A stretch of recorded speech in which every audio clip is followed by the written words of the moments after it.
Hello friends, आज हम बात करेंगे यदि किसी व्यक्ति की अगर एंजियोप्लास्टी हो जाए तो लॉन्ग टर्म में यानी लंबे समय में उनको क्या क्या चीज़ों का ध्यान रखने की आवश्यकता है। कौन कौन से लॉन्ग टर्म प्रिकॉशंस हैं जो उनको फॉलो करना ज़रूरी है एंजियोप्लास्टी के बाद। टॉपिक इंपॉर्टेंट है इसलिए इसे एंड तक देखिएगा। टॉपिक पर जाने से पहले जो लोग हमारे चैनल पर नए हैं उन्हें रिक्वेस्ट करूँगा कि चैनल को सब्सक्राइब करें, वीडियोज़ को लाइक करें, शेयर करें, फॉलो करें, कमेंट करें, पूरा देखें। इस टॉपिक में हम आपको एक जिस्ट देने का प्रयास करेंगे उन इंपॉर्टेंट पॉइंट्स के बारे में जो आपको फॉलो करने की आवश्यकता है यदि एक बार आपकी एंजियोप्लास्टी हो गई है तो। इसलिए वीडियो को एंड तक देखिएगा। चलिए शुरू करते हैं इंपॉर्टेंट वीडियो। सबसे पहले आपको सबसे इंपॉर्टेंट चीज ध्यान रखने की आवश्यकता है वो है मेडिसिन को बंद मत करिए। स्टेंट बराबर चलता रहे और कोई प्रॉब्लम्स नहीं है, इसलिए खून पतला करने की दवाई खासकर सबसे ज्यादा इंपॉर्टेंट है।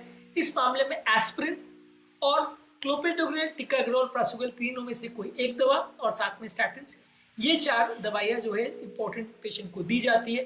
ये दवाइयाँ पेशेंट की मिस नहीं होनी चाहिए। ये दवाइयाँ मिस करने से स्टेंट में प्रॉब्लम होने का चांस सबसे ज़्यादा होता है। साथ में बाकी जो बीमारियाँ हैं, जैसे अगर उनको हार्ट फेलियर तो उसकी दवाइयाँ हैं, डायबिटीज़ है तो उसकी दवाइयाँ हैं, अगर उनको किडनी का प्रॉब्लम है तो उसकी दवाई हैं, हाइपरटेंशन है तो उसकी दवाएं हैं। ये सारी दवाएं साथ में चलेगी, पर सबसे ज़्यादा ज़रूरी है खून पतला करने की दवा, जिसे मिस नहीं करना है।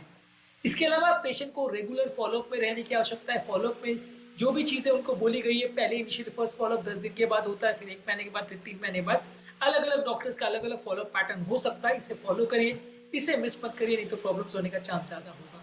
इसके अलावा लाइफस्टाइल चेंजेस में कोशिश करिए एक हेल्दी डाइट लीजिए, जिसमें फल, सब्जियां, होल ग्रेन्स, लीन प्रोटीन्स और हेल्दी फैट्स को ज़्यादा लीजिए। Saturated fats, trans fats, cholesterol और ज़्यादा नमक वाली चीज़ों को अवॉइड करिए। इसके अलावा रेगुलर बेस पे एक्सरसाइज करिए। रेगुलर फिजिकल एक्टिविटी करने से आपकी ओवरऑल हेल्थ बेटर रहती है। इसमें ज़्यादातर कोशिश करिए एरोबिक एक्टिविटीज जैसे वॉकिंग, साइकिलिंग, स्विमिंग, डांसिंग, ये सारी चीज़ ज़्यादा करिए।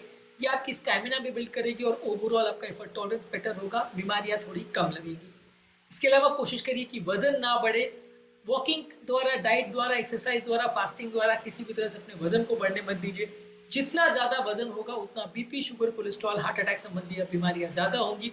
ये आपको लॉन्ग टर्म परेशान ज़्यादा करेंगे, इसलिए लाइफस्टाइल चेंजेस में वजन को बढ़ने मत दीजिए। इसके अलावा यदि आपको कोई व्यसन है तो उसको बंद करिए। स्मोकिंग अगर करते हैं तो उसे बंद करिए। स्मोकिंग छोड़ने के लिए यूजफुल टिप्स पर हमने ऑलरेडी काफ़ी वीडियोस किए हैं। अल्कोहल यदि लेते हैं तो उसे भी छोड़ दीजिए। उसे छोड़ने के लिए भी हमने इंपॉर्टेंट वीडियोस किए हैं, जिसमें यूजफुल टिप्स पर हमने बात करी। इन वीडियोस को फॉलो करिए।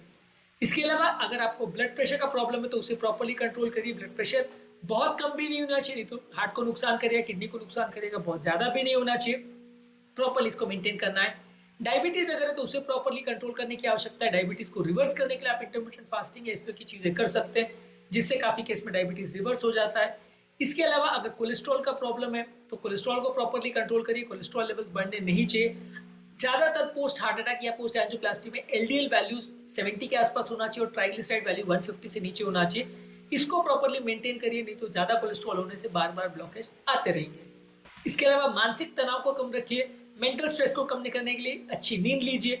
योगा, प्राणायाम, डीप ब्रीथिंग एक्सरसाइज, मेडिटेशन, ये सारी चीजें करके मेंटल रिलैक्सेशन करिए। इससे मानसिक तनाव कम होगा तो आपको बीमारियां कंपैरेटिवली कम होगी। रेगुलर मेडिकल हेल्थ चेकअप्स करिए, जिसमें इकोकार्डियोग्राफी एटलीस्ट साल में एक बार होना चाहिए। ट्रेडमिल टेस्ट साल या 2 साल में एक बार होना चाहिए। बाकी ब्लड टेस्ट भी, खासकर जिसमें यूरिया क्रिएटिनिन की वैल्यूज, कोलेस्ट्रॉल की वैल्यूज, शुगर की वैल्यूज साल में 1 से 2 बार चेक होनी चाहिए। ये सारी चीजें कुछ इंपॉर्टेंट क्लूज दे जाती है, जिसमें आपको लॉन्ग टर्म पता चलेगा कि तकलीफ हो रही है कि नहीं। डॉक्टर के पास भी रेगुलर फॉलोअप करते रहिए। दवाइयाँ लाइफ टाइम ज्यादातर चलती है, उन्हें लेना आवश्यक है। डॉक्टर के पास एटलीस्ट 3 महीने नहीं तो 6 महीने में एक बार बताते रहिए, ताकि कोई छोटी मोटी प्रॉब्लम्स या नए इश्यूज जो क्रिएट हो रहे हैं, कोई नया ब्लॉकेजेस वगैरह तो नहीं आ रहे, ये सारी चीजें टाइम टू टाइम पता चल सके और आप उसके लिए प्रॉपर एक्शन ले सको। क्योंकि किसी व्यक्ति को अगर एक बार ब्लॉकेज आ गया तो जिंदगी भर दोबारा ब्लॉकेज नहीं आएगा, ऐसा कोई गारंटी नहीं है। दोबारा भी तकलीफ आ सकती है, अगर आप ध्यान रखोगे तो भी तकलीफ आ सकती है, इसलिए थोड़ा सा एक्स्ट्रा ध्यान रखें और पहले से उसे डिटेक्ट कर ले तो ज्यादा अच्छा है। इसके अलावा आपको सिम्टम्स के बारे में प्रॉपर जानकारी होना जरूरी है। छाती में दर्द होना, घबराहट होना, बेचैनी होना, चलने में सांस फूलना, धड़कन बढ़ना, ये सारे इंपॉर्टेंट लक्षण होते हैं जो हार्ट के पेशेंट्स में नए ब्लॉकेज को इंडिकेट कर सकते हैं। यदि इनमें से कोई भी लक्षण है या मल्टीपल लक्षण है तो अपने डॉक्टर के साथ संपर्क करें और प्रॉपर ट्रीटमेंट करें। पेशेंट को और पेशेंट की फैमिली मेंबर्स को बीमारी के बारे में, उसकी इमरजेंसी मैनेजमेंट के बारे में, डाइट और एक्सरसाइज के बारे में, रिहेबिलिटेशन के बारे में प्रॉपर अवेयरनेस होना जरूरी है। ये अवेयरनेस आपको बहुत सारी तरह की कॉम्प्लिकेशंस और प्रॉब्लम से बचाता है, और जब कभी प्रॉब्लम खड़ी होती है तो उसे मैनेज करने में आपको सहूलियत होती है, यदि आपको बीमारी के बारे में प्रॉपर तरह से पता है तो। इसलिए डॉक्टर का फर्ज होता है कि वो पेशेंट और उसकी फैमिली मेम्बर्स को प्रॉपर्ली एजुकेट करे, जिससे उनको बीमारी के बारे में, उसके लक्षणों के बारे में, उसके इश्यूज के बारे में अच्छी जानकारी हो। ज़्यादातर ऐसा देखा गया है कि यदि पेशेंट और रिलेटिव्स को अगर बीमारी के बारे में अच्छी जानकारी है तो बीमारी को बेटर वे में मैनेज कर सकते हैं और लॉन्ग टर्म कॉम्प्लिकेशंस को अवॉइड कर सकते हैं।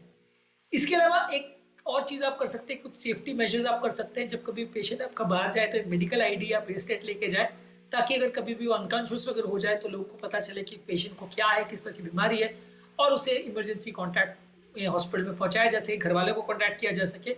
आपके इमरजेंसी कॉन्टैक्ट नंबर, जिसमें घर वालों के नंबर, डॉक्टर के नंबर आपके पास होने चाहिए, एम्बुलेंस का नंबर आपके पास अवेलेबल होना चाहिए, ताकि अगर कोई इमरजेंसी क्रिएट हो जाए तो हॉस्पिटल पहुंचा जा सके और तुरंत ट्रीटमेंट मिल सके। तो इमरजेंसी प्रिपेयर्डनेस होना भी एक इंपॉर्टेंट पार्ट है एंजियोप्लास्टी के फॉलोअप पेशेंट्स के लिए, क्योंकि लॉन्ग टर्म में कई बार छोटी मोटी प्रॉब्लम्स बहुत समय के बाद भी आ सकते हैं, कई बार डेंजरस प्रॉब्लम्स भी बहुत सालों के बाद भी आ सकते हैं। तो इसलिए जानकारी इस बारे में होना और इसके लिए तैयार रहना जरूरी है।